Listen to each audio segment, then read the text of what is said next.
Now the problem comes in when we start labeling them. So there have been these surprise findings when we do these kind of assessment centers and we do these kind of studies. There have been these surprise findings. And the guy sits up and says, wow, I had no idea that this girl could be capable of doing something like this. Right? Now, the point I'm making is probably it would be a much better idea for individual women to understand their own skills and capabilities and present and package them accordingly. Look, nobody's going to fight your battle for you if you ask me really. Right? You need to stand up and say, this is who I am, this is what I can do, and this is what I'm capable of. And if you stand by it long enough, things change, and they do. And people who have changed things have gone about it like that. I think it's more about understanding your own self a lot better at the individual level and at the group level, and then projecting yourself to the rest of the world. This is who I am, or this is who we are. This is what we can do. That's where the shift needs to happen. It needs to happen in that head, rather than elsewhere or outside of it. And I think that, well, from the perspective of emotional intelligence, we can talk about, and especially in the process that I've developed, it's taking people through the idea of grit, right? We all have our own individual stories and own individual limiting beliefs or blocks or value systems that actually prevent us from stepping into the potential that we actually can have. But from a framework of being able to decipher what that process looks like, it starts out by growing. So GRIT is an acronym for a few reasons, but grow is really the idea to be self-aware. And so the awareness comes in first. So whether you're a leader or you're a colleague or supporter or whatnot, however you fit in the personality dynamics of a team or of a company, it's the awareness. So the awareness of yourself, but then the awareness of the other person, right? And so the awareness of your boss, or kind of where they're coming from, perhaps maybe what challenges they may have had, what insecurities they might have had, right? So that you actually know how to navigate the conversations and navigate your place, like in the room. So that's one, and then reveal is the next. So when you have the acceptance of the current situation or the current challenge or the current roadblock, then you can actually reveal this next opportunity, a phase of I, which is innovate. So then you actually can go into a commitment of some sort, whatever that looks like. Whether it's a commitment that you're going to quit your job, you're going to ask for the raise, you're going to negotiate, you're going to sit at the boardroom, you're going to sit at the table. But then, and then lastly, it's transformation. So when you have all of those three blocks together, then you actually can have the action or the outcome to then influence or motivate your team or whatnot. But I've been so fascinated about human dynamics for most of my life, based on, from working in dentistry in such an intimate space. And so what you said about the communication styles between men and women, it's so powerful because as I've been working with more top-level males globally, what I've found is, of course, I've had to change my speak. When I speak with, alpha males, it's very different. It's direct. There's no flowery language. It's to the point, and you actually have to meet them where their head is, and it's a little bit of the ego.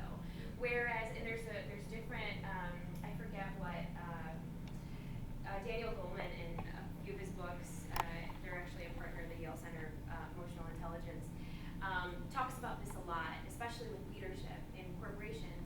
Is meeting that person at their level. So I would not ever do that when I'm speaking to a female because it's kind of like if you ask a woman and a man, okay, what did you get at the grocery store?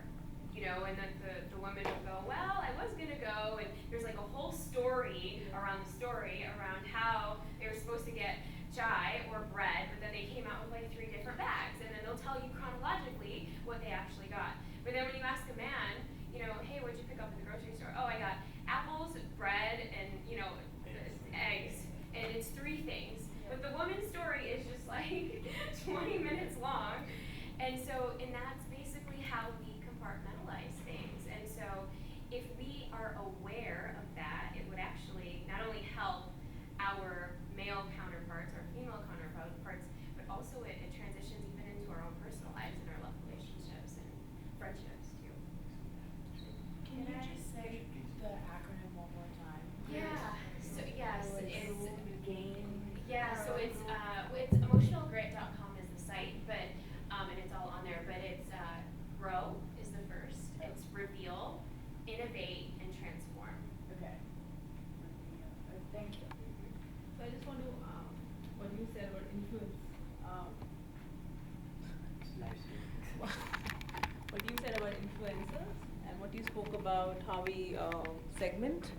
and what you spoke about, 55% women and all of that. And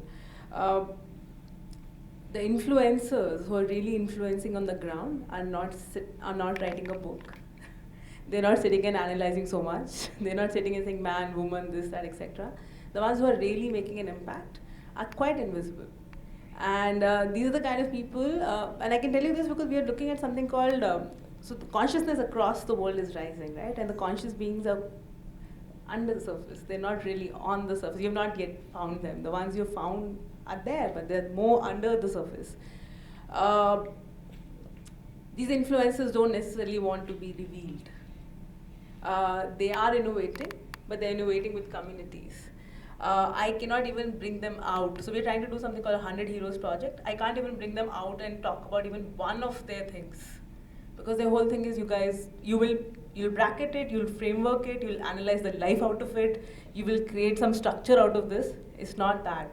Structure changes as per the people. So 10 people here have a different structure with 20 people here.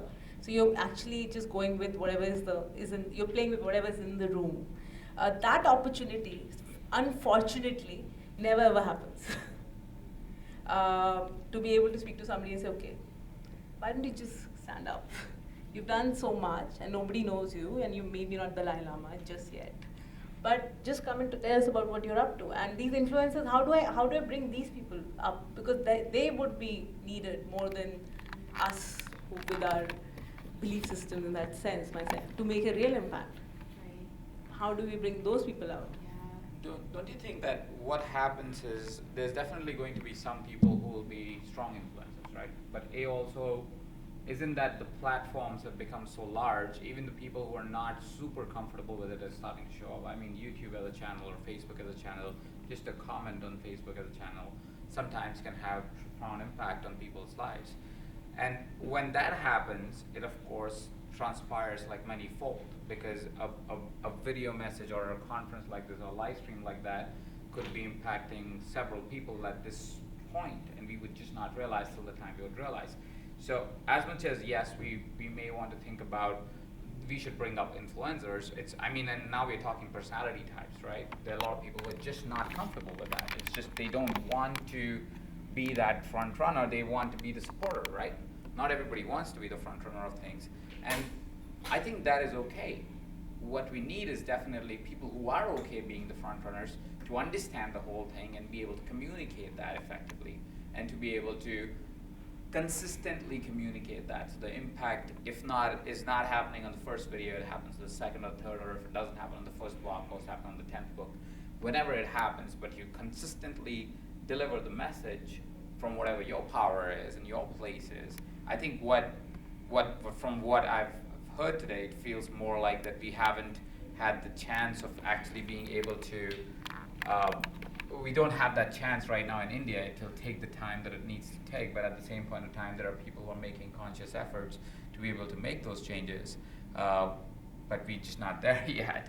But from the influencer perspective, I think that's how influence really works. It's not about how many people are talking about it, it's about how they're talking about it and how powerfully can they communicate, because sometimes a really simple idea sounds really complex, but it can be made simple and hence it gets communicated. So that's just what I think. Anita, I have a question for you. So because you're doing these training with these CEOs, mostly male-dominated, it seems to be, what have you noticed? Like I imagine, or I may or may not be correct, but you're saying that, so if you go in and do, say, a training or a workshop or a speaking engagement, like, are you working consistently with them? And if that's the case, like, what have you noticed since implementing this program? Have you been getting the feedback? And, like, I don't just mean in the sense of, like, how they're looking at women differently, maybe, but just people in general, because, you know, we all speak of and from a different voice, especially now that we're in, like, you're in the States. I'm from Canada originally, but I live in Nepal, but, you know, you have these very diverse communities, and now especially with places where we're from, you know, homosexuality comes more into place now. Like, these are more accepting concepts to people, and there's people that are coming in these environments, so, you know, people are speaking from a place where they're no longer judging people who they know are openly gay, like they're actually listening, like there might be a bit like someone who's high up in their position role who's homosexual and they're open about it, and people are no longer looking or speaking to them in a demeaning manner. They're actually realizing they're people too, this is just their personal choice. So I'm curious to know what you've noticed if after completing this training and these workshops that you do, like what has been the feedback actually from this? Yeah, that's a great question. So it's been interesting. Majority of them, and I speak just simply from Silicon Valley and a lot of the Silicon Valley CEOs. Now, the pressures that they are faced with, women have, traditionally we've had the opportunity to be able to share our emotions in the workplace and outside of the workplace, and it's okay to be able to share our emotions. And whereas with especially the alpha males, they hide it so much, and in these workshops and these trainings some of them are one-on-one, but some of them are actually in group, and so they're very much, very, very private, and so we kind of go through the layers of, okay, you don't even acknowledge who's in the room, so you don't even, there's no sort of, there's no names or anything like that being shared, and so, and what's been revealed is a lot of the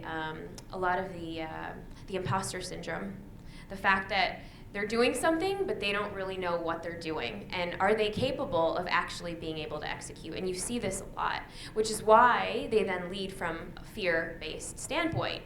And anybody who is even just remotely a little aware can actually pick that up. So this is a nugget if you ever have, a boss that leads like that.